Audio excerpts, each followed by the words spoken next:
Hello YouTube, I'm here for a game that is not Yu-Gi-Oh! And this is called the Stanley Parable. It's actually a really I just can't even describe how much I love this game. Um, I played through it multiple times, and you'll understand why. Um, but it is such a good game. Like, I love, if you like games about choices, or if you like having choices in general, this is an amazing game. And you might hear like little clicks. That's me turning my mic off, so you can hear like the narrator talk instead of me talking. So that way you won't hear me just creepily breathing while he's talking. So, without further ado, I'll get this sucker started and we'll be off. This is the story of a man named Stanley. Stanley worked for a company in a big building where he was employee number 427. Employee number 427's job was simple. He sat at his desk in room 427 and he pushed buttons on a keyboard. Orders came to him through a monitor on his desk, telling him what buttons to push, how long to push them, and in what order. This is what employee 427 did every day of every month of every year. And although others might have considered it soul-rending, Stanley relished every moment that the orders came in, as though he had been made exactly for this job. And Stanley was happy. And then one day, something very peculiar happened. Something that would forever change Stanley. Something he would never quite forget. He had been at his desk for nearly an hour when he realized that not one single order had arrived on the monitor for him to follow. No one had showed up to give him instructions, call a meeting, or even say hi. Never in all his years at the company had this happened, this complete isolation. Something was very clearly wrong. Shocked, frozen solid, Stanley found himself unable to move for the longest time. But as he came to his wits and regained his senses, he got up from his desk and stepped out of his office. So, here we are. The first time I played this, I actually just stared at the screen for way too long because I thought the game was still going. So, basically this is a game, you can't jump, you can't do a whole lot, all you can really do is move. So he said to leave the office and listen to the narrator. That's the whole purpose of this. Oh god, my air conditioner's on. Oh sweet Jesus, I hope that doesn't ruin this video. But we're gonna go with it. We are going to go with it. Actually, I'm gonna close the gate. Hold on one second.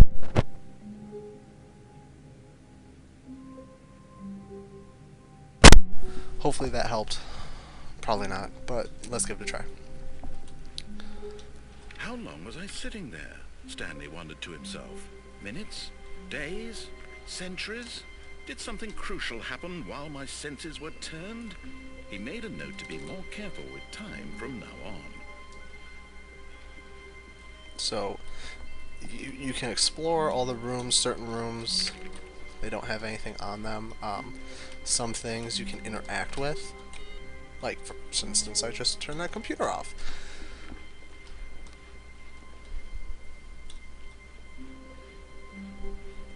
I just run in every wall, ever. And, yeah. You just basically keep playing until you hear the narrator speak. And every choice that you make in the game, which is going to start happening pretty soon, the narrator gets pretty funny and snide, and it reminded me a lot of like Portal if you didn't have to do like any of the puzzles and stuff. But when Stanley came to a set of two open doors, he entered the door on his left. So the narrator just said I enter the door to the left. I can go through the door on the right, or I can go through the door on the left. For sake of the game's sake, I'm going to disagree with the the narrator exclusively. This was not the correct way to the meeting room, and Stanley knew it perfectly well.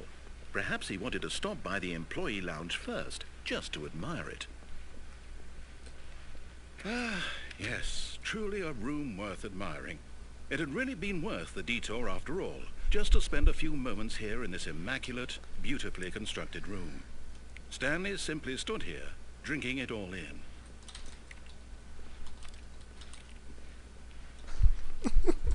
I'm sorry. I really like the game. I'm sorry. But eager to get back to business, Stanley took the first open door on his left. Fuck that. Stanley was so bad at following directions, it's incredible he wasn't 5 years ago. I have a big smile on my face. I haven't played this game in a long time, so I don't remember everything he says. But I remember this is the first thing that I did when I played this game. Look, Stanley, I think perhaps we've gotten off on the wrong foot here. I'm not your enemy, really, I'm not. I realize that investing your trust in someone else can be difficult, but the fact is that the story has been about nothing but you all this time. There's someone you've been neglecting, Stanley. Someone you've forgotten about. Please, stop trying. But in his eagerness to prove that he is in control of the story and no one gets to tell him what to do, Stanley leapt from the platform and plunged to his death. Good job, Stanley. Everyone thinks you are very powerful. I'm sorry. And then you start over.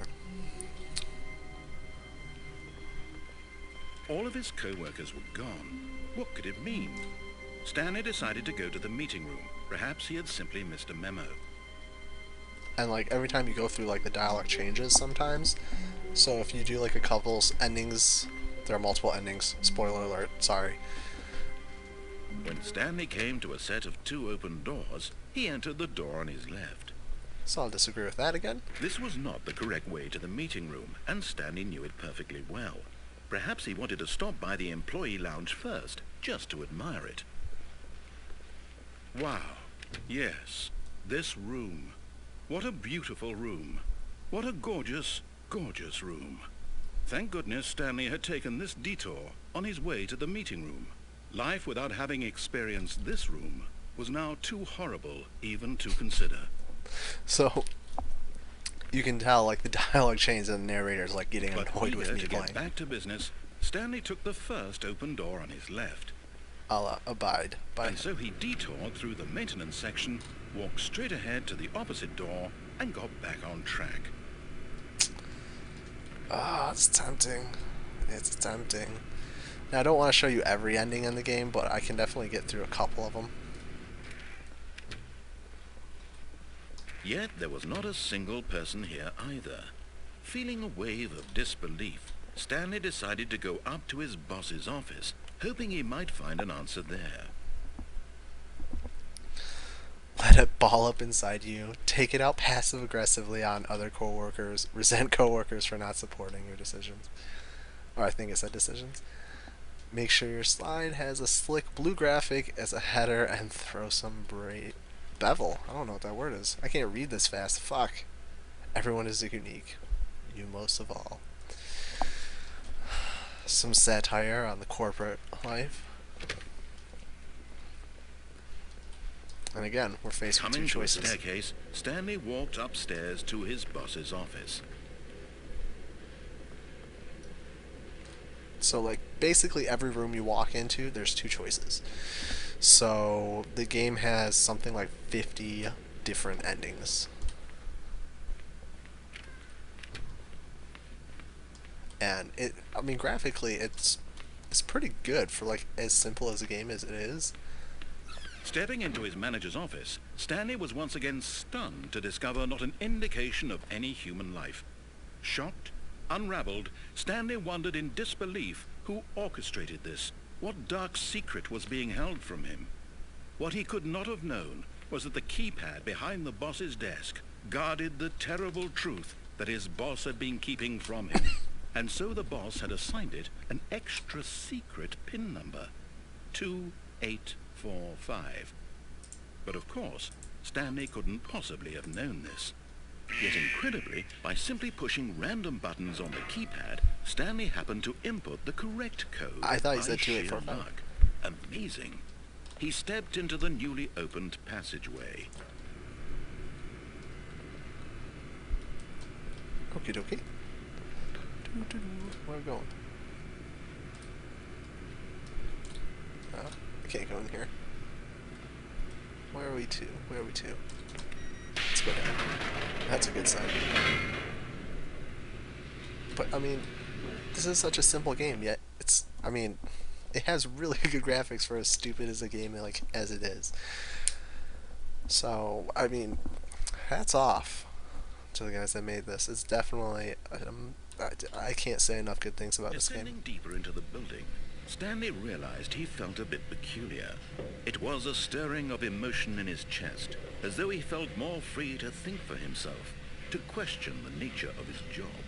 Why did he feel this now, when for years it had never occurred to him? This question would not go unanswered for long.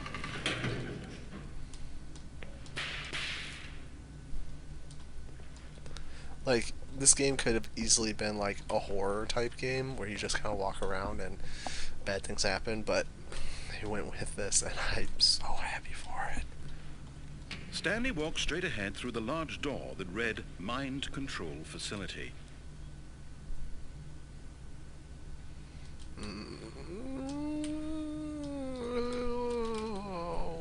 Let's go with him. We'll follow him this time.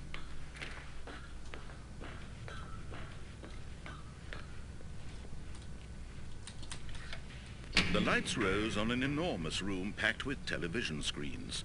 What horrible secret did this place hold? Stanley thought to himself. Did he have the strength to find out?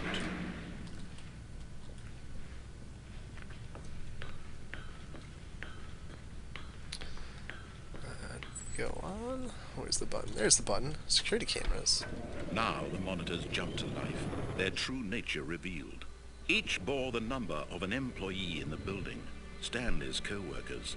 The lives of so many individuals reduced to images on a screen, and Stanley, one of them, eternally monitored in this place where freedom meant nothing. So good. Oh man, I'm gonna have to keep playing this game after this video. I need to do all the endings again. This mind control facility, it was too horrible to believe. It couldn't be true. Had Stanley really been under someone's control all this time? Was this the only reason he was happy with his boring job? That his emotions had been manipulated to accept it blindly? No. He refused to believe it. He couldn't accept it. His own life in someone else's control? Never. It was unthinkable, wasn't it? Was it even possible? Had he truly spent his entire life utterly blind to the world? So, like, by now you're kind of getting the subtle, and by subtle I mean whack you over the head, philosophy that's going on. Like, you have choices, but do you really have choices type thing that happens. And like, whoever they got to narrate this is, hopefully you're in complete agreement with me. He is just so good, and he's extremely funny, and I just love the dark humor. The heart of the operation. Controls labeled with emotions. Happy, or sad, or content. Walking, eating, working. All of it monitored and commanded from this very place. And as the cold reality of his past began to sink in, Stanley decided that this machinery would never again exert its terrible power over another human life. For he would dismantle the controls once and for all. Alright, dismantling. Where's dismantling? Mind control, offline. Offline. Oh. I like this button. It was the first one I saw. Can I push it? Nope. Can't act with it. How about this one? Anything? Nope. Ooh, a blue one. That's nice. That's nice. Like, this whole room has like an ambience of red, except for over there. You have the room that's just past this one, where it has the white light and a blue hue in the back, and then you have the like the one fucking right here console that's blue. What's it say? Console disabled. I just like that. That's really nice lighting. But back to the game. Are we in control? Are we not in control?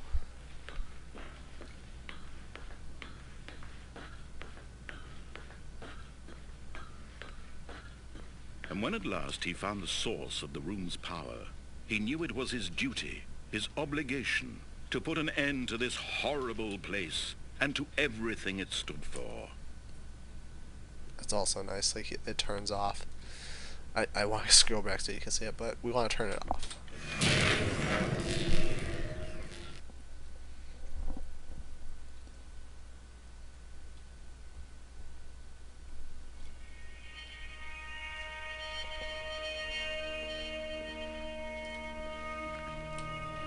Blackness and a rising chill of uncertainty. Was it over? Yes. He had won.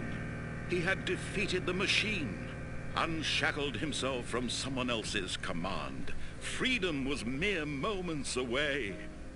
And yet, even as the immense door slowly opened, Stanley reflected on how many puzzles still lay unsolved. Where had his co-workers gone? How had he been freed from the machine's grasp? What other mysteries did this strange building hold?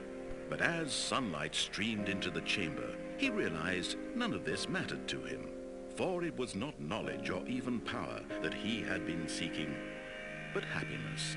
Perhaps his goal had not been to understand, but to let go.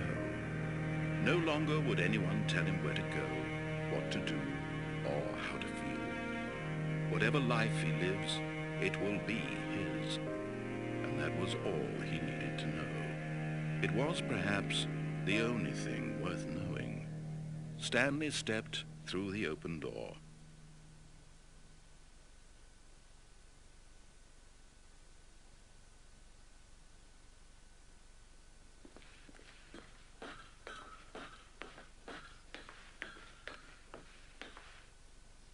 Stanley felt the cool breeze upon his skin, the feeling of liberation, the immense possibility of the new path before him.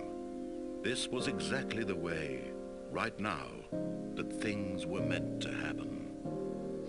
And Stanley was happy.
So, fun fact, I thought I was on, but I'm a moron and totally had my mic off. So, yeah, I'm just gonna go over the stuff that I was saying earlier. So that's obviously a very good ending, whereas the other one where I killed myself is very not so good ending. Um, is a good ending for me. I love that he like kind of breaks the fourth wall without actually breaking it. And so that's two endings of like a massive amount of just different endings and stuff like that. And there's a bunch of endings, like for instance, there's the do nothing ending. But But Stanley simply couldn't handle the pressure. What if he had to make a decision? What if a crucial outcome fell under his responsibility? He had never been trained for that. No. This couldn't go any way except badly. The thing to do now, Stanley thought to himself, is to wait. Nothing will hurt me. Nothing will break me.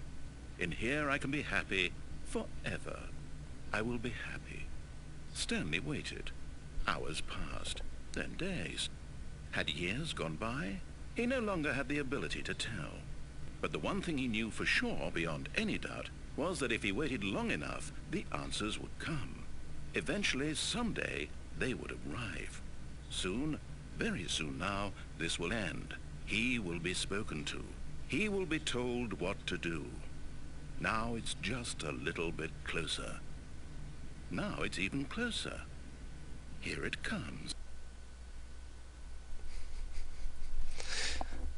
So, like, I'd like to kind of show off and be like, ooh, look at all these mechanics and stuff like that, but basically all I can do is just, like, do all of the endings to show off the game. Like I said, it's just look around, walk. It's super simple. Anyone can play this game. And like I said, I think I spent like $5 on this game on like a Steam sale or something like that, and I would have paid more for this game. Like, I haven't had so much fun in a game, and like I said, you don't do anything in this game. You just walk. Like, all of his co-workers were gone. What could it mean? Stanley decided to go to the meeting room. Perhaps he had simply missed a memo.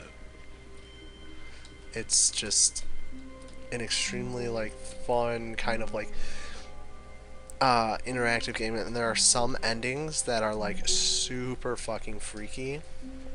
Like, they're not scary or anything like that. Oh, there's another computer. Huh. Oh, that's one of the endings. I totally forgot. Turn off the computers.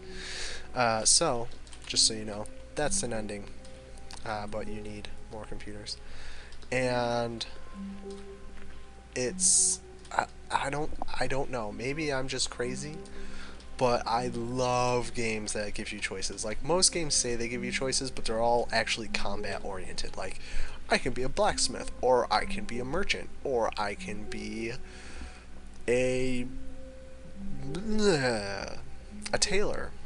But it's like, why are you doing these things? Well, so I can make armor for my class. But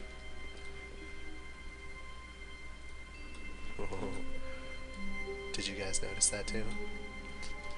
This is different.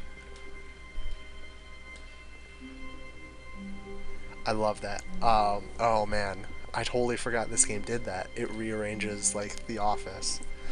Oh, that's fucking awesome. When Stanley came to a set of 2 open doors, he entered the door on his left. So, I highly recommend picking it up, playing it. It shouldn't be that much money, but if you like games with choices, and like if you liked what the narrator's saying, it kind of made you chuckle and like you were appreciating it, I would get this game. I would play this game if you can. It is super fun. Not because, like, you know, the gameplay is fucking amazing or anything like that. It's just, it's so well done. I like every ending, like, was super intriguing to me, and it was just it was a romp. Yet there was not a single person here either. Feeling a wave of disbelief, Stanley decided to go up to his boss's office, hoping he might find an answer there.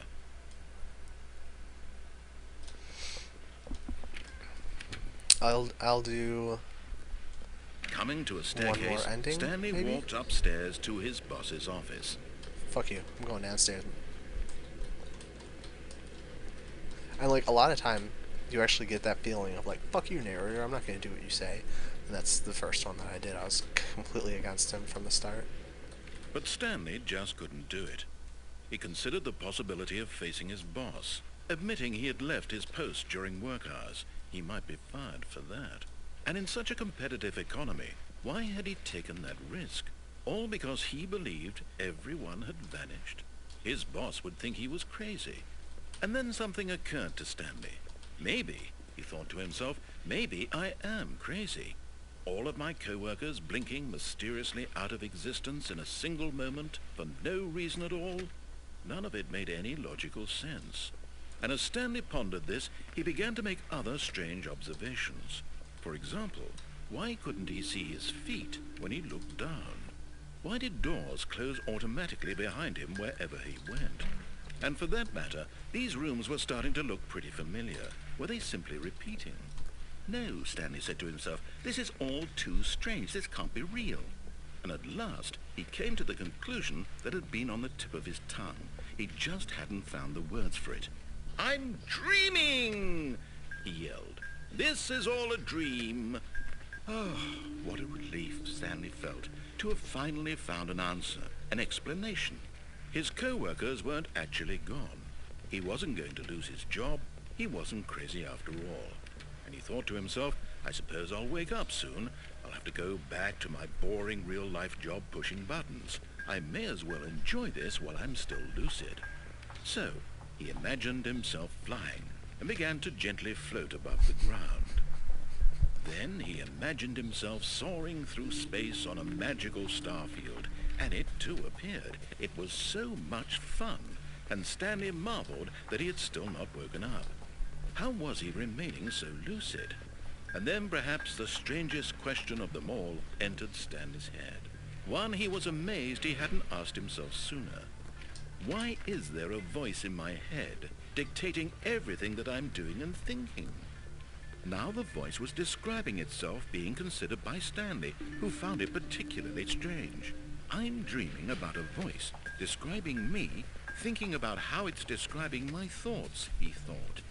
And while he thought it all very odd and wondered if this voice spoke to all people in their dreams, the truth was that, of course, this was not a dream. How could it be? Was Stanley simply deceiving himself, believing that if he's asleep, he doesn't have to take responsibility for himself? Stanley is as awake right now as he's ever been in his life.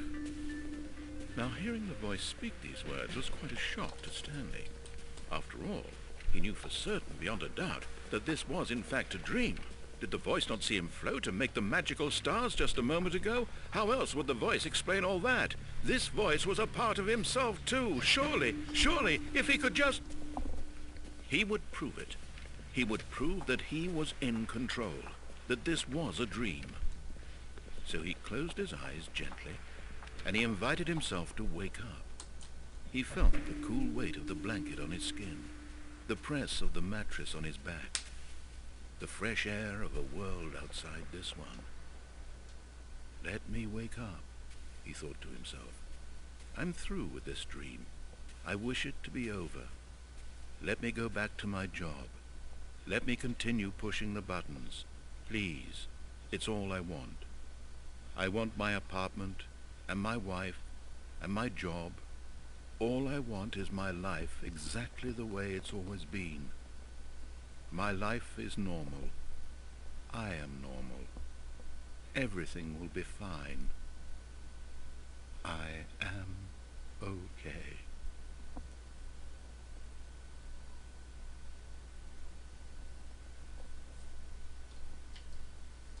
Stanley began screaming.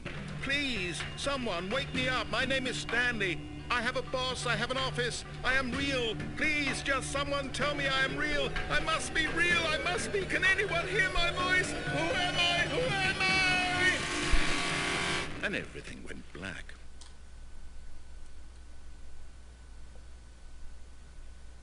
So good. This is the story of a woman named Mariella. Mariella woke up on a day like any other. She arose, got dressed, gathered her belongings, and walked to her place of work. But on this particular day, her walk was interrupted by the body of a man who had stumbled through town talking and screaming to himself, and then collapsed dead on the sidewalk. And although she would soon turn to go call for an ambulance, for just a few brief moments, she considered the strange man. He was obviously crazy. This much she knew. Everyone knows what crazy people look like. And in that moment, she thought to herself how lucky she was to be normal. I am sane. I am in control of my mind. I know what is real and what isn't. It was comforting to think this, and in a certain way, seeing this man made her feel better. But then she remembered the meeting she had scheduled for that day, the very important people whose impressions of her would affect her career, and by extension, the rest of her life. She had no time for this, so it was only a moment that she stood there, staring down at the body. And then she turned and ran.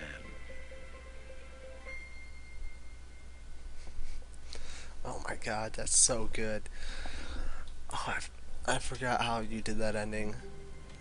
That ending is definitely one of my favorite endings. Oh man. There are there are so many endings to this game, and if you did not like all of the endings, I mean, if you did not like the two endings, I guess the first and the last one, um, then I don't know what to tell you. This game's not for you, because those endings, I thought, like, they impacted me hard. Like, there are a bunch that impacted me hard, and those two being one of them, two of them. It just it made me want to keep playing. Like, it made me obsessive about this game, that I like went online to find all of like how to get to the endings after like I exhausted all of my ideas on how to do it. And oh man, ooh, excuse me, I got the gases today. So aside from the air conditioner kicking on and me forgetting to turn the mic back on, I hope you guys enjoyed the video. Definitely pick up this game. It is a good game, and let me know what you guys think. I'm curious to hear what you guys have to say. Um, and I will see you guys on Thursday with a Yu-Gi-Oh video. Take care.